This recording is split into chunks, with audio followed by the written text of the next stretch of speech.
খবরদার কেউ ভিডিওটি উপরে ধাক্কা দিবেন না, দেখবেন আপনার কপাল খুলে যাবে। আজকে পড়া লাগবে না, শুধু আপনি শুনবেন, কারণ আমি সই শুদ্ধ করে সূরা ইখলাস 3 বার পাঠ করব, আর আপনি শুনলেই আপনার আমল নামায় 1 খতম কোরআনের সওয়াব উঠে যাবে।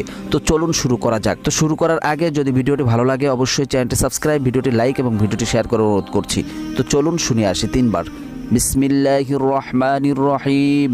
قل هو الله أحد الله الصمد لم يلد ولم يولد ولم يكن له كفوا أحد بسم الله الرحمن الرحيم قل هو الله أحد الله الصمد لم يلد ولم يولد ولم يكن له كفوا أحد بسم الله الرحمن الرحيم قل هو الله أحد الله الصمد لم يلد ولم يولد ولم يكن له كفوا أحد।